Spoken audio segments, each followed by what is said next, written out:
Good evening, everyone. My name is Stephanie Landrum. I'm the president and CEO of the Alexandria Economic Development Partnership, and we are delighted to have a strong number of our neighbors here tonight to join us for our first Alexandria listening session related to the monumental ALX project. On the next slide, you'll see tonight is the first of 4 sessions that we have structured to be able to talk through on a topic basis some of the most frequently asked questions around parts of this opportunity. With me tonight are City Manager Jim Parajan and Monica Dixon, representing Monumental Sports and Entertainment. She's the President, External Affairs, and Chief Administrative Officer. They are here to listen to our conversation, and I'll let them both introduce themselves and say hello. Jim, would you like to go first?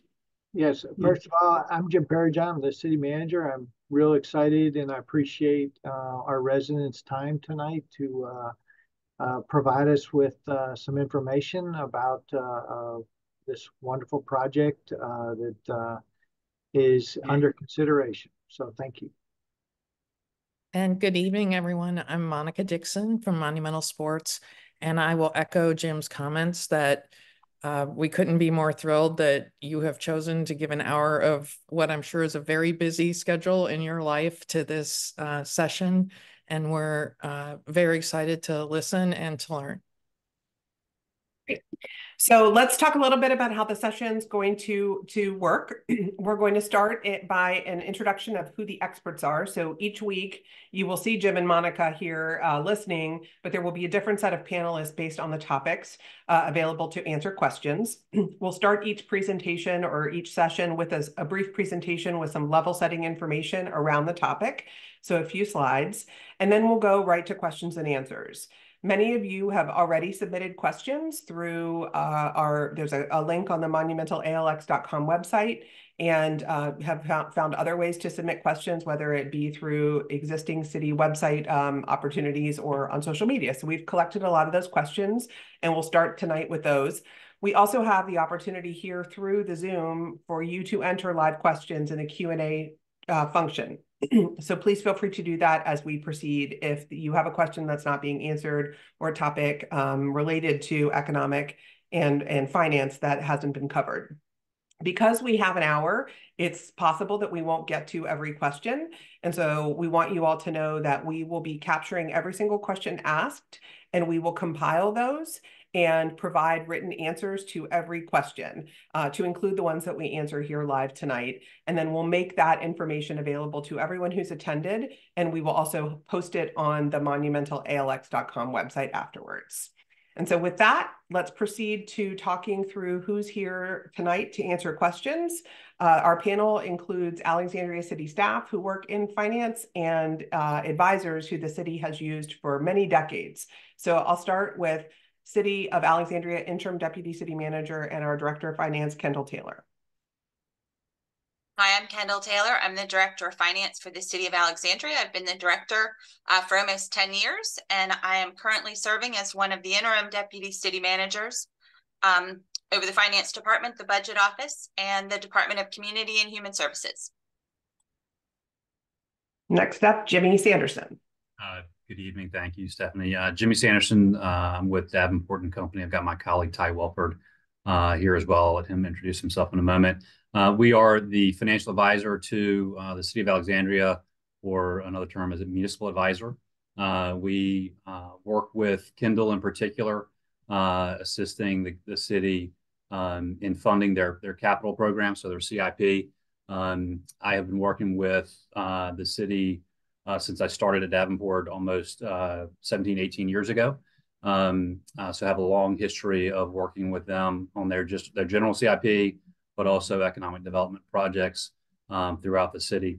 We act as financial advisors in the Mid-Atlantic. We've been in business for 20 plus years as municipal advisors. Prior to my joining Davenport, I was a bond lawyer with a firm called Hunt & Williams. And so I've got a little bit of background on the legal side as well as the finance side here. So I'll let Ty introduce himself as well. Yep. Thank you, Jimmy. Ty Welford with Davenport and Company, Senior Vice President. I've been with the company for 17 years now. Worked with Jimmy on a number of engagements, including serving as financial advisor to the City of Alexandria, and excited to be here. Thanks. Excellent. So let's jump into the few sort of level setting slides. Let's talk a little bit about how we got here, why the city is even considering an economic development project. One of the one of the issues that council talks about on a very regular basis, and certainly as they go through their strategic priorities as they take office, is economic development and the desire for growth. And so we do have some guiding principles that my office and the city manager and city staff team use when we are sourcing and looking for opportunities. And so I wanted to start tonight's conversation with this as sort of background. We are instructed to make sure that we are always keeping in mind the city's debt capacity and bond rating, and that's why our advisors here have been with us for so long, and I think is a testament to the work that they have done. We also are always looking at opportunities that will help us enhance growing that debt capacity. So the more revenue that we're able to bring in as a city, the more capacity we have to take on projects of importance in our capital improvement program. Over the last 20 years, the city has really followed a successful invest in catalyst approach. And the next slide that when I get to it, I'll show you a couple of those examples that should look very familiar to our community. We also make sure that when we're looking at projects that they generate new revenue throughout the life of the project. We're looking for long-term economic growth and not just short stints or quick hits of new economic development and revenue. We also look to leverage new revenue that's generated by the project if we need to provide an incentive. And so we're not in a position where we're taking money away from existing commitments or programs. We find ways to structure an investment where we're actually using the new revenue that would be generated by the project. And then the last two, the chart that's on this slide speaks to these two items. Many years ago, there was a very significant strategic effort done by the city called economic sustainability. And one of the main takeaways from that exercise, which was a citizen-led group of people who made recommendations to the city about how to grow, was that we really needed to focus on diversifying our tax base, that we are way too reliant on residential tax, real estate tax, which is what this chart shows, and that we need to find ways to significantly grow our commercial tax base. So those are the principles under which we kind of source economic development projects.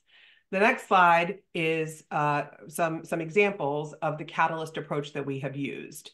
We have done projects from the Virginia Tech Innovation Campus to the redevelopment of Landmark Mall, and recruiting major office campuses like the United States Patent and Trademark Office and the National Science Foundation, all of which have catalyzed a significant amount of investment around the initial project.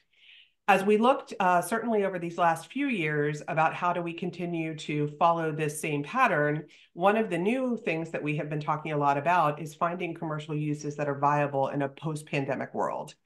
Office had been a key part of our strategy for many decades, and some of these projects here on this slide are office-based. But in a post-pandemic world, office is no longer sort of the strong, stable commercial use because the way that we all use office has changed. And so thinking through what uses actually still prioritize in-person gathering, and things like sports and entertainment, medical, education fall into that category. And so we have been looking for projects that fit that bill. Again, something that's different than it was maybe just 5 years ago.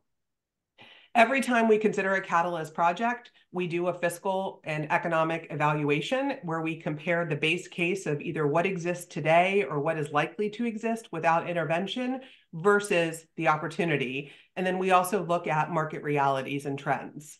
We compare those opportunities, and that's part of what we then present to the community and to City Council for evaluation as to whether or not a project is something that we should focus on. And so that's where we are, and that's what tonight's session is about, is taking the results of this practice that we have been doing for many years and talking through the findings. We also only make investments when inducement makes the project possible. And so what that means is that when we're working with a company or an investment or a partner, we need to understand why they can't do this on their own without participation from the local government.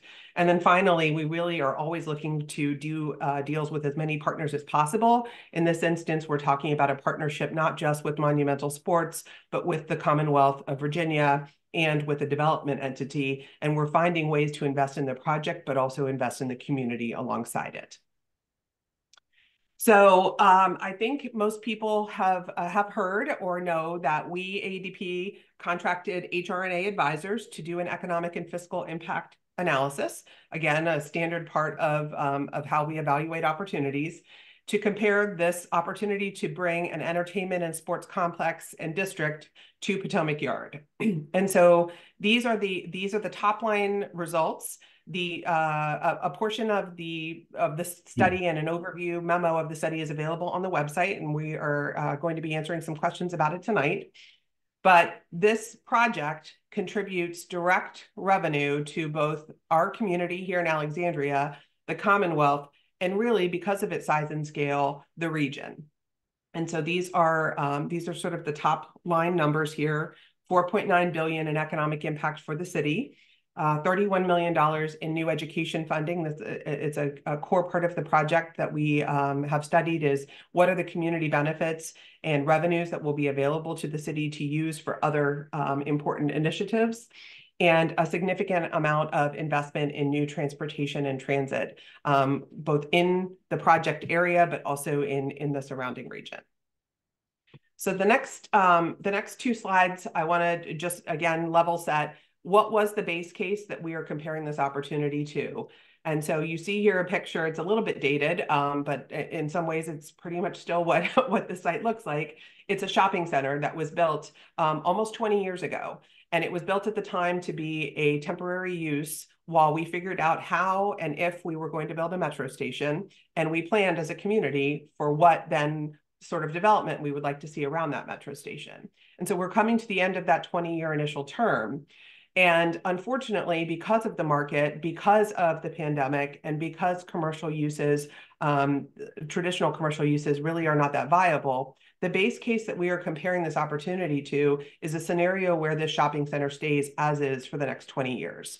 And that's not projection. That is actually based on existing obligations and lease negotiations that are in place. And so that is the real kind of what we're comparing this opportunity to, is real estate tax revenue growing at about 2% each year, as is, and sales tax revenue pretty much remaining consistent. We're able to look at how much revenue has been generated by this site over the course of the last 20 years. And so that is real data then for us to grow marginally, but to say, this is what happens with no intervention.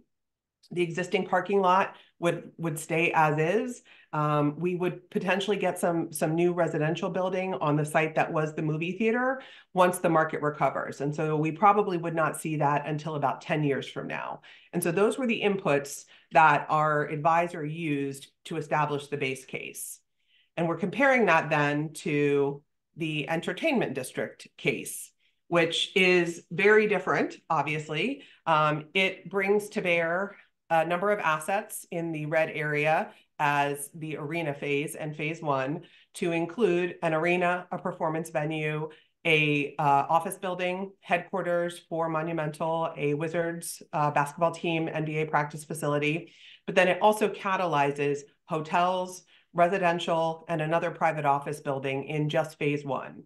And so these are the inputs then that were put into the economic analysis to create this base case versus opportunity case.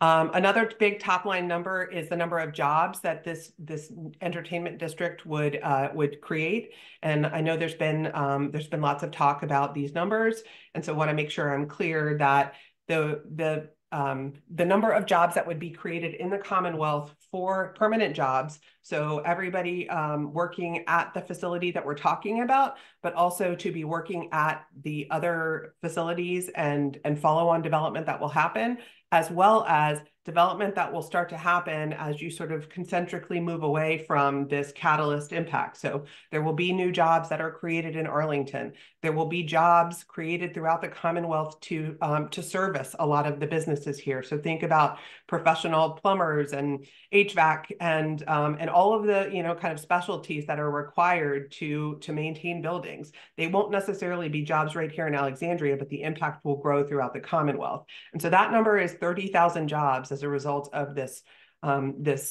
catalyst. In addition, there will be 17,000 temporary jobs. So while the entire district is built out over the course of a 10 to 15-year period, there will be 17,000 construction jobs created on site. And so those numbers are very significant. And you see here, compared to the base case, they are an order of magnitude very, very significant. Again, it's another input that we consider as we evaluate whether or not to pursue an opportunity. The last, I think I have about two slides, and then we'll get to the Q&A, but just want to make sure that everyone sort of understands the way that this deal has been structured so that the questions, about this can be appropriately submitted. We are proposing, as the city and the Commonwealth, to create a sports and arena authority, who would purchase the land and build the facilities in the arena section. So it was the red section on that map. And the way that we would mostly finance that is by issuing bonds. And the reason, if you go back then to some of our kind of guiding principles for how we do these projects, the reason this is an attractive structure is because the city and the Commonwealth are both highly rated government entities. And so our collective ability to access capital costs a lot less than it does in the private market. And so we are able to use our rating and our kind of credentials as creating this new authority to issue bonds at this lower cost of capital. But we've structured it so that the bonds would be paid back by lease payments made to the authority by Monumental and a collection of incremental revenues generated on site. Some of those are taxes, but the majority of them are actually direct payments for parking, for naming rights, and I'm forgetting what the third one is right now, but I'm sure one of my friends will save me. Admissions. Admissions tax. Thank you very much. New revenue. So revenue, direct payments that are really paid by people using the site. And so that is how the public side of the structure is mostly kind of handled. The other thing, though, on this chart that we'll talk a little bit about is the city did see an opportunity to do something unique on site by bringing to bear a performance venue, and is proposing that we would spend $106 million of either leftover monies that we have at the end of our regular years, and I'm sure that our finance director can talk a little bit about this, as well as potentially savings in our capital improvement program, because projects naturally sort of get delayed. But the way that we're structuring that part of our investment is that we would own the asset, and it is very much aligned with things that we're doing in other parts of the city to bring arts, culture, and community gathering spaces into our new neighborhoods and our existing neighborhoods. And then the last piece, which is not insignificant, it is over $400 million of direct investment from the company themselves. So that is the way that we call it the capital stack, how you pay for this whole project that costs $2 billion. And I'm sure that I know that a lot of the questions will be about the structure and some of the risks or perceived risks with the structure. I did put a slide in here about our joint venture for the performance venue, but I just explained that. If we have questions about this, we can come back to this slide. And then this slide is a little bit difficult to read, even I think for the most sophisticated financial person, of which we have many here. But what this slide is intended to show is that Phase 1, which is the arena and the performance venue and some of the ancillary buildings that we'd like to see that will be catalyzed across the street. Phase 1 will generate $7.5 billion of economic impact. And this top line here of the blue shows that only, it looks on here, about a quarter of the Phase 1 economic impact will be required to pay the debt, which is the gray box over here, the authority debt and debt service costs. The rest of the revenue and impact generated by phase one goes directly then to the Commonwealth and the city, is split between the two. And that's just sort of the very simple way to process this chart. The last thing that I'll say about this chart, and we can get into specifics if you have, as we get questions, is that phases 2 and 3 are not required at all to service the debt. All of that is net new revenue and impact for the city and the Commonwealth. And so that really is the definition of catalyst. The catalyst pays for itself. It creates net new revenue and resources for the people who catalyzed it. But then it really does then have a whole second set, whether it's phase 2, phase 3, or the combination, that are just net positive to the people who have catalyzed, in this case, the city and the Commonwealth. The last slide, and then we'll get right to your questions, is this is the kind of top line takeaway then from the economic impact studies and analysis and help from our advisors here. So what you see on the left is the baseline development without the arena. And you see that the impact is really it's great. All growth is good for the city and for the Commonwealth, but this project and the opportunity is a significant multiple greater. And so that's the chart on the right, that with the arena and the subsequent phases, we would see $12 billion worth of economic impact versus 2.8. And so this is what we use when we do these studies. We bring this information forward, and it is part of the discussion at the community and city council level. And so with that, we'll kind of pause on this picture and we'll start to get to your questions. They have been coming in, so we appreciate that. I'll sort of start with one of the questions that we've been getting, just sort of baseline, is can you sort of explain in just sort of common language what is being asked of the city to finance and structure this project? Right. Hey, Stephanie, it's Jimmy, and I'll take that one. When looking at it just at its fundamental level, there's really three things that the city's being asked to do, and Stephanie hit on it earlier, but in particular, it's to pledge new what we call site-specific revenues. Maybe we'll probably get into a little bit of that later with some questions, but site-specific new revenues that are going to be produced because of the project and ultimately pledged to the repayment of debt.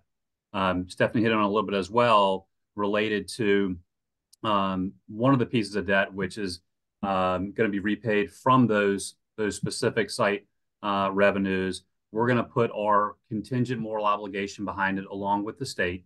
That allows us to get a credit rating that's much higher, borrow at lower interest rates, ultimately allowing more excess revenues to flow back to the Commonwealth and the City of Alexandria.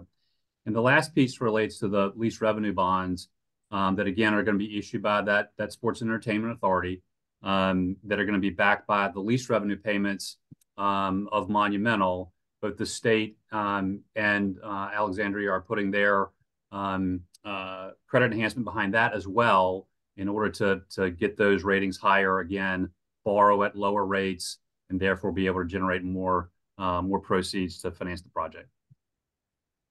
Great. So a lot of questions we're getting are around what revenues specifically will be used to repay the debt. And I gave sort of a top line, but if one or a number of you could give some more details to give people the idea of what revenues are being pledged. And I guess the flip of that is what revenues are not being pledged and will be maintained by the city or the state. So the revenues that we're going to use to repay the debt, I think in particular, are going to be the admissions tax for people using the arena. You've got parking revenues that are going to be associated with that, with the parking decks as well, and then you have naming rights. Those revenues, based on the projections that we have, are more than sufficient to repay the debt that's going to be put on the project. In addition to that, though, in order to get the higher rating and get lower interest rates, we have pledged other site-specific revenues.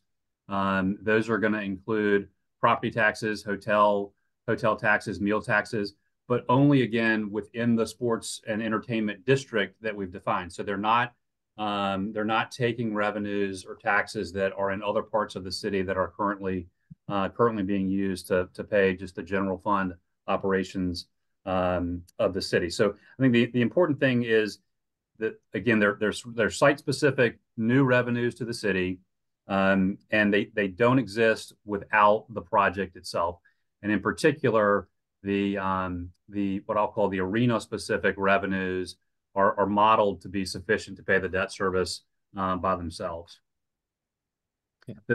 Jimmy, I would just add too, to connect the dots on the pie chart that Stephanie had up, that's what was labeled as the private revenues under the project revenue bonds, the 30% private revenue streams.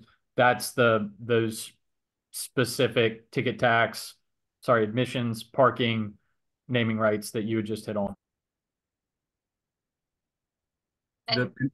And maybe before, Kendall, you touch on sort of maybe you can hit on what's not included. But again, the site-specific revenues, again, those are things that are over and above what we're currently collecting at the site. Very common when we fund these types of projects that are revenue-based projects. One of the things that we'll talk about is coverage and debt service coverage, and that is how much greater are these projected revenues than the projected debt service. I think, again, one of the things that's important to note is that at a minimum, one of the things that the city looked at was, in the state, that we wanted to have at least 2 times coverage of our debt service versus our revenues that we're bringing in. So the revenues on any annual basis are in excess of 2 times the level of the annual debt service in that year. So that's important when we think about if there are dips or our projections are less in one year than another, we've got that coverage additional revenue to offset any decline and still be able to pay our debt service. Kendall, can you talk to us a little bit about revenues on site that are not being pledged and why? Yeah, I want to also just stress that no current revenues that are being generated, collected, taxed in the city are going to be directed toward this. And also there are certain site-specific revenues that are designated for another purpose. So stormwater management, the Potomac Yard Special Tax District, that is not going to fund this project. That already has a stated purpose. And so those, even though they're site-specific, those aren't going to be part of backing these debts. So we're getting some questions, and we had this question before as well. People want to understand how, well, one, if this is owned by a state authority, will they be paying real estate taxes? And yeah, this is Jimmy. Yeah, again, no, my understanding is that the arena as owned by the Commonwealth would not pay future real estate taxes, and again, we haven't taken that into account in order to repay the debt either. And so I think not to editorialize, but I think one of the questions is, we talk a lot about how real estate tax is such a great revenue source for us. And so there is a concern that if it's not paying revenue to real estate tax, how could this be profitable? And so I think, as you all are explaining, the amount of use taxes generated by a facility like this, it's hard to imagine another use that generates as much use tax, because not only is it creating admissions tax just to get in the door, someone's going to have to pay a tax to buy that ticket, but then when they get in the door, they will be buying things that we also tax, whether it's meals, whether it's merchandise. And then if they if they then go out afterwards, et cetera, the use taxes are so significant that they actually are much greater than the real estate tax that we would collect on this site. And Stephanie, it's important that the development around that, and especially in the subsequent phases, will absolutely be taxable. Thank you. So I think there are some questions around kind of protections. And Jimmy, you just talked a little bit about the way that the deal was structured to provide a cushion for, to protect on those projections. Is there, could you give us some examples? I know I have said, and I think people are hearing this a lot, that we as a team looked at a lot of other deals to understand maybe where there have been shortfalls or where other communities have made mistakes. Can you tell us about any of the learnings that we have incorporated into the structure of this particular deal? Sure. I think the first step was your engagement of an outside consultant to come in and look at what these projected revenues are going to be. They're oftentimes on economic development projects. Local governments can rely on what the developers are coming and showing them as what the potentials are going to be. In this case, you engaged a third party entity who was working on behalf of the city to look at what those revenue estimates may be, and certainly we all had a chance to look through them and make sure that they weren't overly aggressive. But using conservative revenue estimates is important from the very beginning.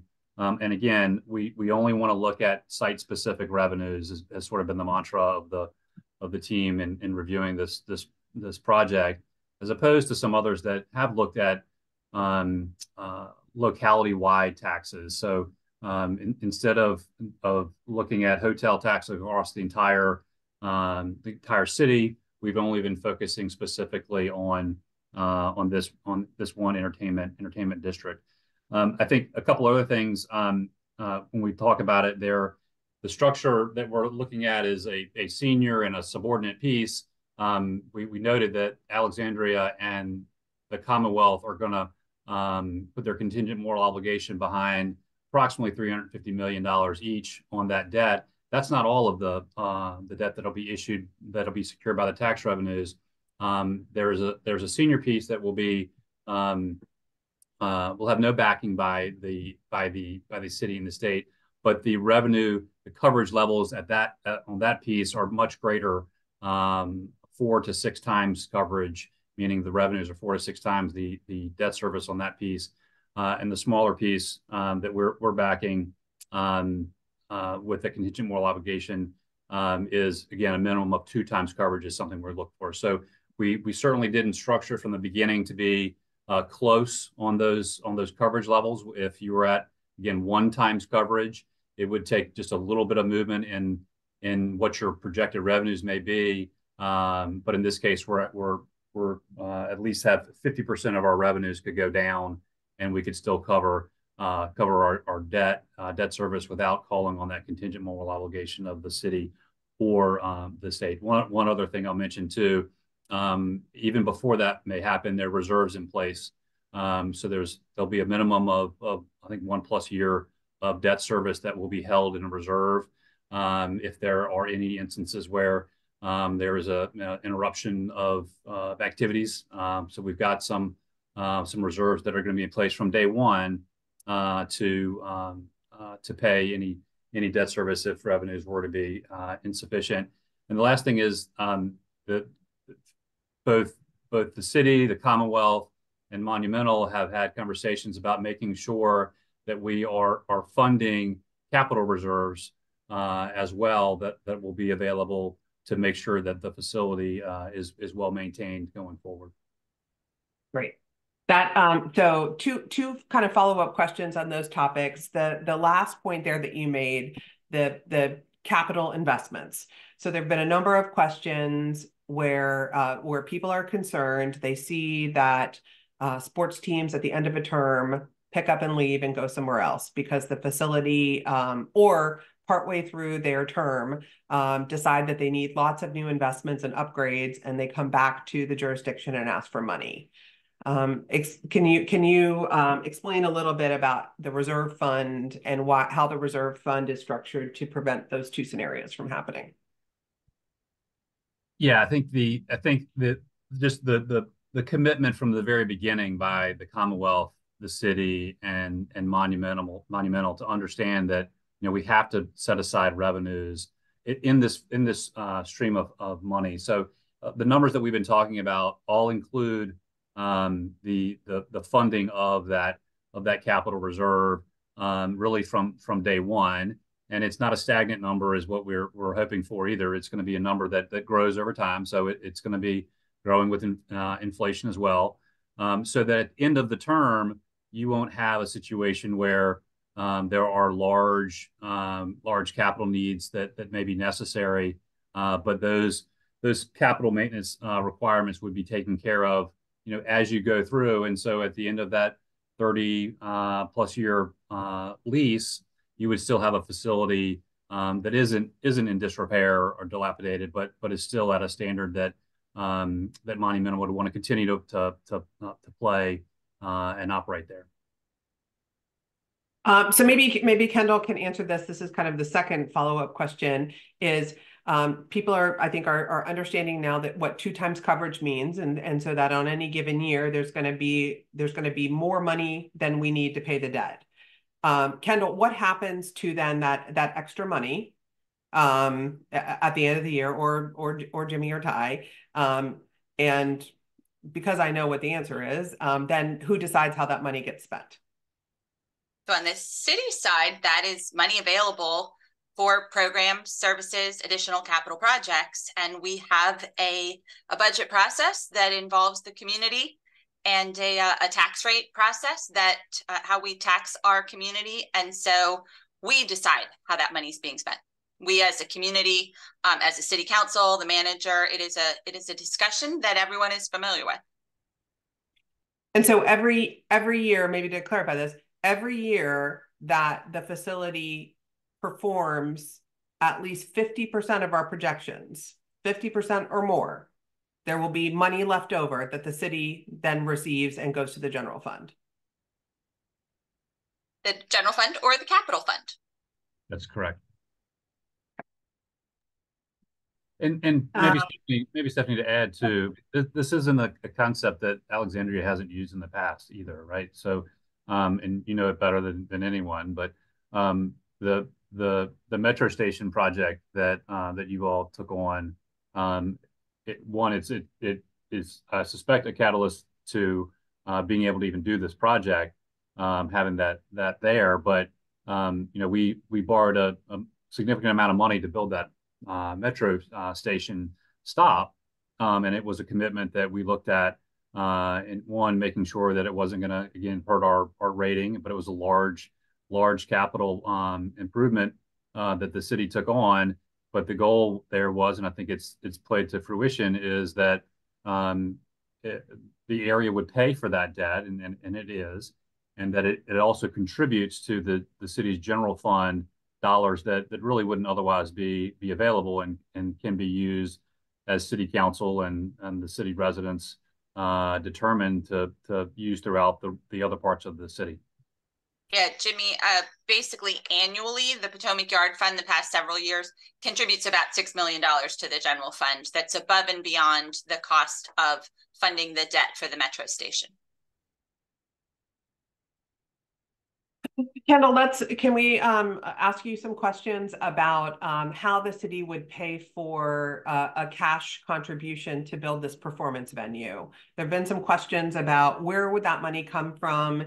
Is this existing money that taxpayers are going to have to pay? Are we going to see a line item in budgets coming up to fund the ability for us to bring a performance venue to this complex? So that is not anticipated. You touched on it before. We have fund balance that we have been using toward our capital projects over the past several years. I think we put about $20 million a year. We also have fund balance that we set aside for economic development issues. So both of those would be a source, as well as you touched on earlier. in the CIP, we have plans in place. It's basically a 10-year program, but the projects don't necessarily come online when we are anticipating them.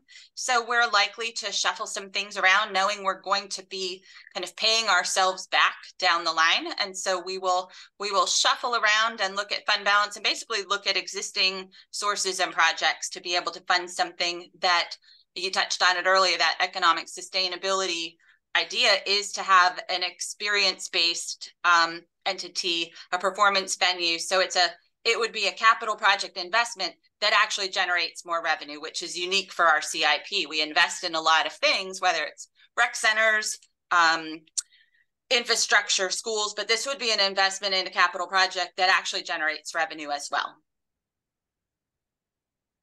And so another kind of theme of questions that I'm getting, which I think you just started to answer a little bit, Kendall, is a lot of people have read about stadium projects around the country that just don't pan out. They don't have the economic impact, the catalytic impact.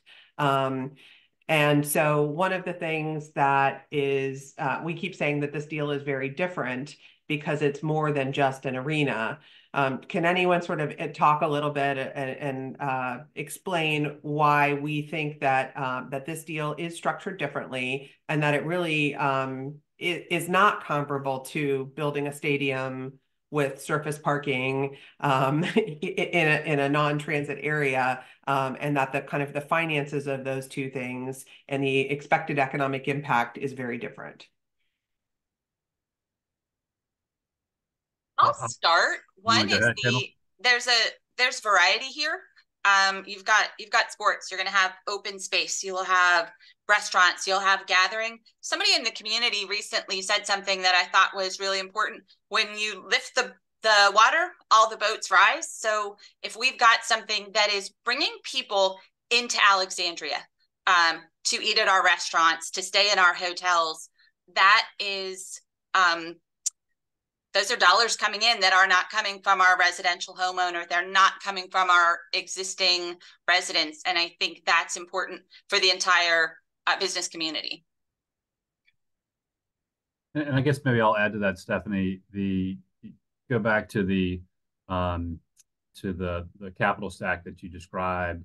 Again, this is a partnership between us, the Commonwealth, and the private sector, both Monumental and the developers of the what we're calling phase one. So the contribution of Monumental is no small amount.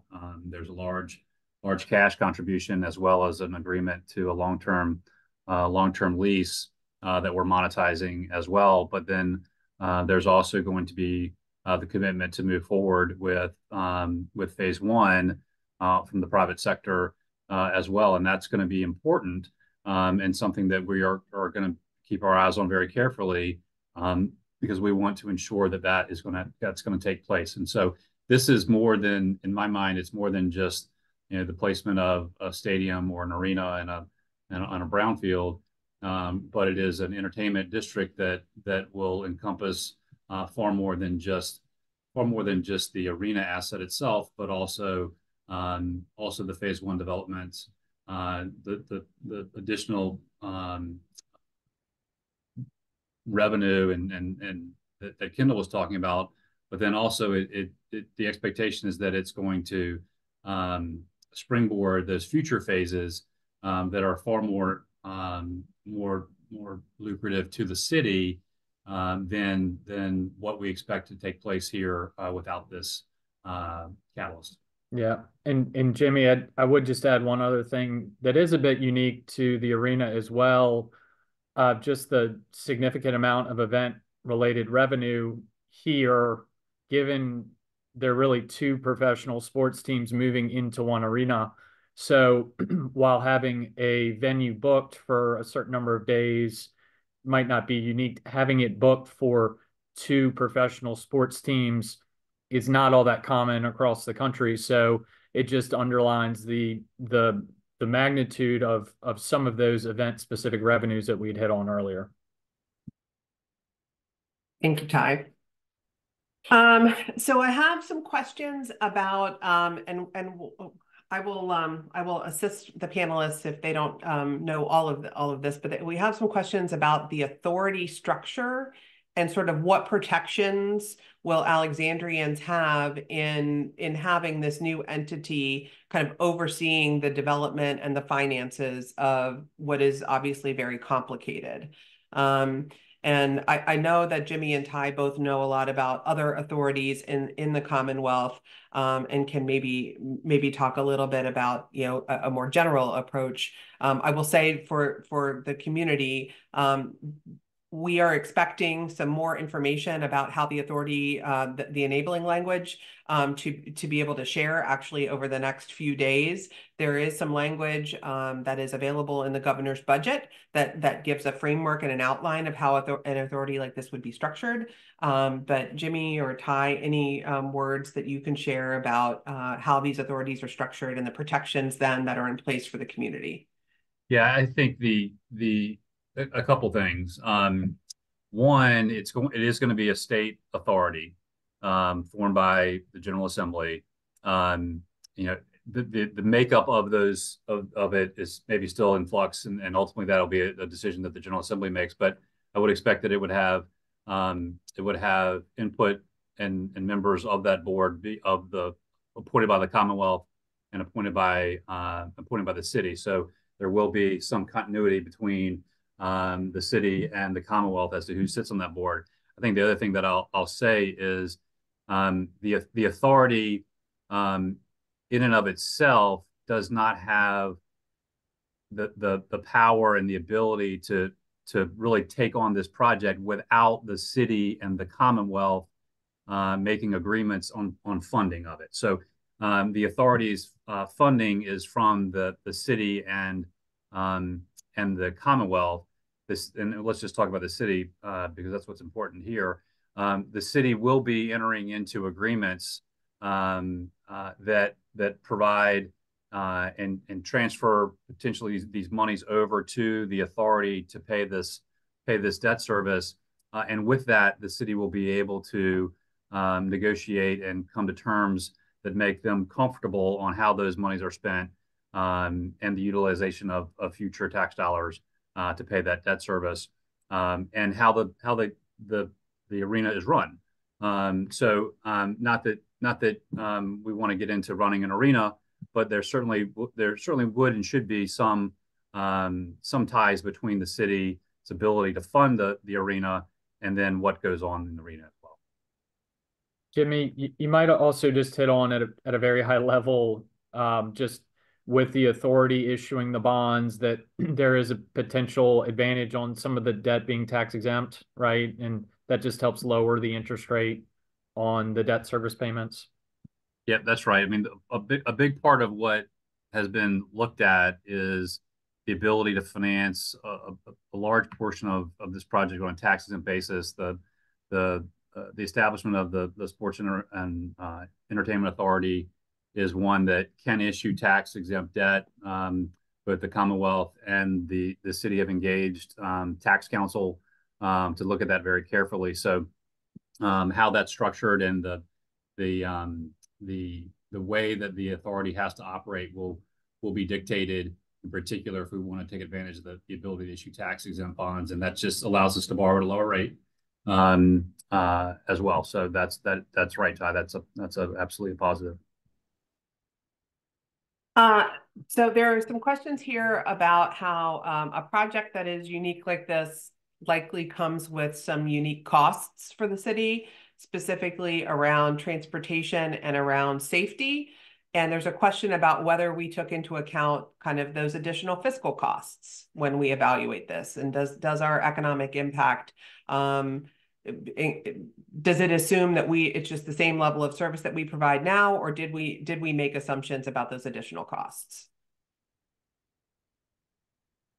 We absolutely, that was part of the modeling that was done to look at kind of holistically, what does it take to have something like this, where all the impact's going to be. That's all part of what's going to still be kind of fleshed out. But absolutely, over the past, all the conversations have centered on not just the revenue side, but what is the expense associated with something like this, and ensuring that the project would cover that also.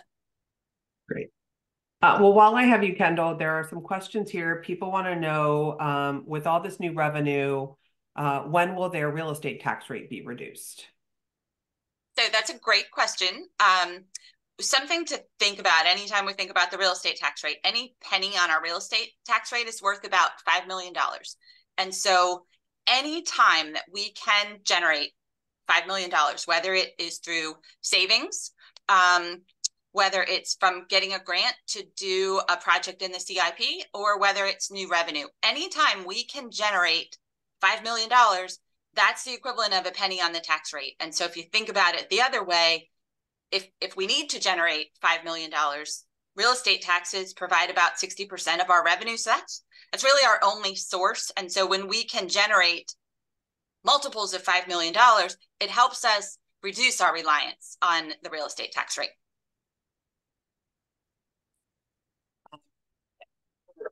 I know that you, city manager, ultimately get to set the tax rate. You put together incredible budgets and suggestions, but the tax rate is solely set by our elected body every single year.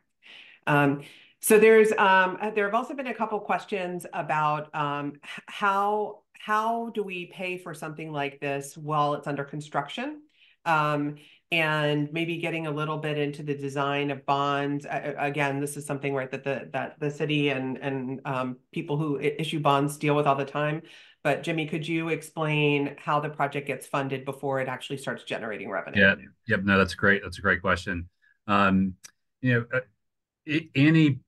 project revenue type of transaction, you've got to address that question, because again, that your fundamental point is a great one, and that is, if you're going to use the revenues to pay for the debt, well, how do you pay for the debt until those projects are up and running and you're getting the admissions tax and the parking and other revenues? Well, we are going to fund what's called capitalized interest. So we are going to borrow, in addition for the project funding, we're going to borrow funds to pay interest during construction of the project.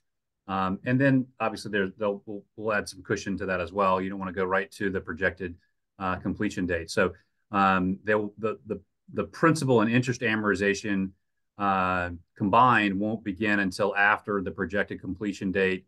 And again, the ability then to generate the revenues, have them come in and pay the debt service. But prior to that would be interest only, and it would be funded by the capitalized interest that is borrowed along with the project funds. Well, I was just doing a quick peruse here. It looks to me like we have covered the major finance and economic impact questions that have been submitted.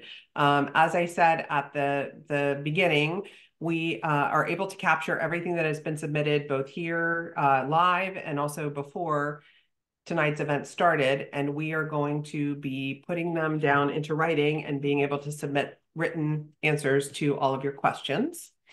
I want to pause here and thank our panelists. Thank you for doing this first listening session, and thank you to our listeners, both City Manager and Monica Dixon. I'm sure that tonight's session will also prompt more questions as people sleep on it and learn more over the coming days and weeks. I wanted to highlight a couple of other engagement opportunities just in the next week. First of all, remind everyone that we do have a project website, monumentalalx.com, and that is where we will be posting follow-up information from this session. We will also be posting any new engagement opportunities. And then certainly as information comes through the General Assembly process that is started last week, that will be our main kind of place for you to go to get the latest.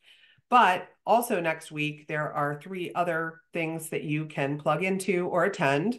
When we announced the engagement strategy and schedule just 2 weeks ago, we said that at every legislative meeting, the city manager and some collection of us would give timely updates. And so the second city council legislative meeting is next week. And so there will be a general project update as part of that meeting. We're going to have our second listening session. So this format, same time next week. We will be focusing on schools, housing, and community benefit that will be generated and created by this project.